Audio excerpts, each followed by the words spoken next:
Hey boys, welcome back to some more Melbourne Storm Season 2 career mode. It's round 8 and we broke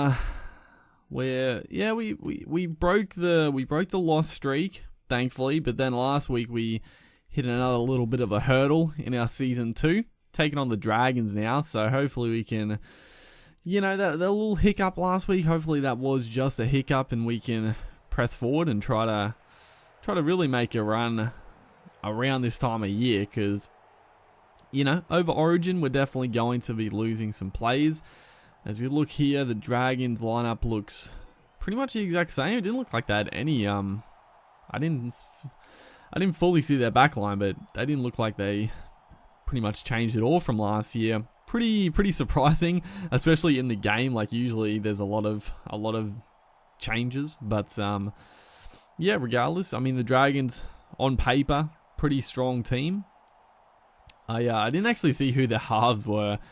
They might not have Corey Norman. I think they had Hunt and I can see Widdop there, so I'm pretty sure Norman's not there. So yeah, probably the one major change, I guess. I know they don't have Hunt. They got this far as well, Snide. I actually don't know. His name sounds familiar. I'm pretty sure he does play lower grades. But yeah, no Hunt or Norman, so a couple of changes. But yes, regardless, we do want to, try to get on a run. I thought we were starting to press, couple of wins in a row, but then came back down to earth.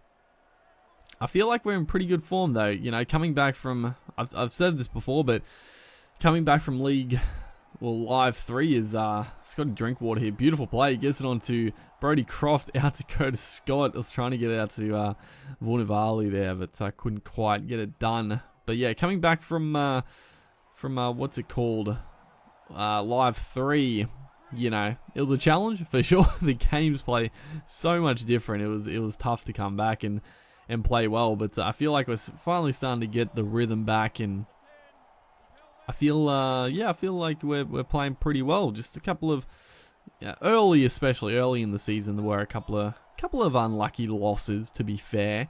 As our last tackle here, we haven't really had any good chance on their line as we spread it out on last tackle to Addo Carr. Tries to put in the little chip and chase. They've called a knock on, and I think we're going to get the rub of the green. Yes, we do. Thank you very much. Pretty lucky, but chancing your arm on last play there, I've talked about it before, but that position, you're sort of, the kicking in this game, it just always seems to be a better option to run it. Like putting the bomb up from like 40 meters out doesn't do anything, and trying to punt it downfield, like they always catch it on the full. So, who is this? Jesse Bromwich is going to score close to the uprights there. Pretty soft try at the end there. Just a one-on-one missed tackle from, who was it? I think DeBellin, maybe. So yeah, pretty easy try. Happy to get on the board there.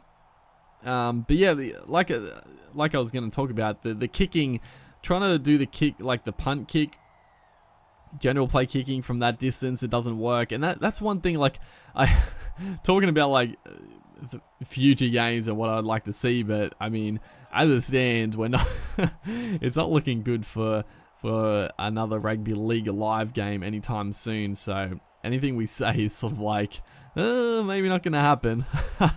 Or if it does happen, it might be a new company and they might be starting completely fresh, which I'm not gonna talk too much about it. I'll make a video soon and really like sort of discuss it, as Tarek Sims here looks like he has barged over. Pretty tough to stop there, 1-on-1. Brody Croft did his best, but not gonna stop the big fella there close to the line.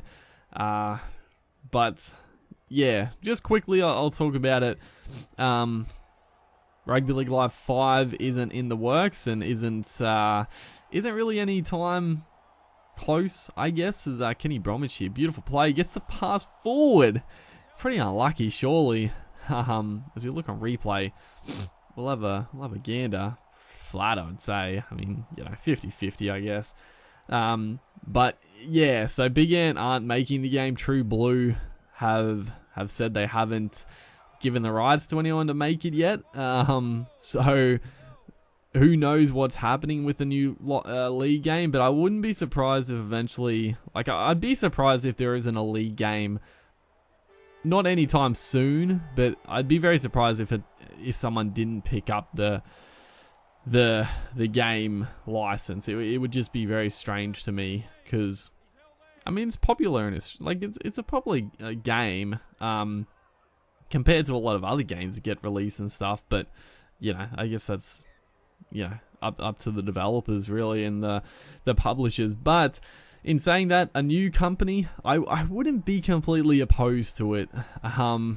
You know, it does take away his forward. We're getting screwed. The rest are wrecking us, dude. That was not forward at all. But you know, it would be a risk. Well, not a risk, but I wouldn't be surprised if the game was pretty shocking, the first iteration, by a new developer. But it would be cool to see. Like, it would be something different. You know, they might focus more heavily on one aspect than the other, and it would be a completely different game, which would be neat. I still, ideally, I would love Big Ant to just continue to make the franchise, because I think they're onto something, dude. Like this game, I still really like the game. There's some issues with it for sure, but I think they've done a good job. And like the play system, it's pretty simple, but I think it works like really well in the game, and I feel like they could have like fledged it out pretty well and really like pushed that aspect forward. Is unfortunately right here, it looks like they're gonna score again with Dufty just barging over. Pretty annoying off the kick getting battered down there. The Dragons are gonna hit the front, but yeah, I feel like Big Ant, they were making games better and better, and I feel the more they made, like, the better they were gonna be. And you know, fledging out, like I said, like making the play system more in depth and stuff like that, and fixing some of the issues from this game.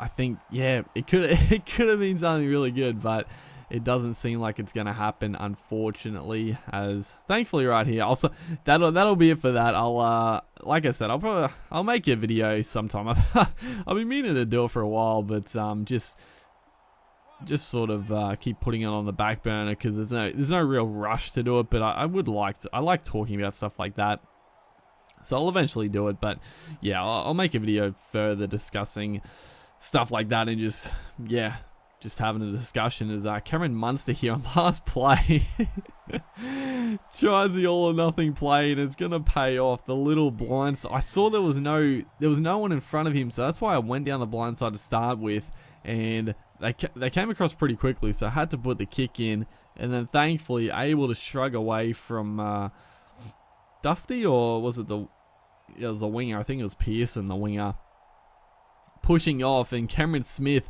a chance to convert. It's not the easiest of kicks. We're gonna freaking miss. Oh no, absolute shocker, dude. I for some reason trying to kick that one, but thankfully your boy Pappenhausen, the X Factor, the absolute gun in real life, it's gonna come on and make a huge difference. Just runs a good line and then just pins the ears back. He's not express pace in the game like he is in real life, obviously, because you know he wasn't really known when this game came out. But he's still quick enough, and right there he showed what he's got. And it's gonna be a bit of a come from behind win here. We'll take it, dude. It's got to drink water, a bit of ad lib play there, but yeah, a good victory. We were looking a little shaky, but the boys rallied and pulled it out. So hopefully, you guys are enjoying this series. Make sure to like and comment, and I'll see you in the next one.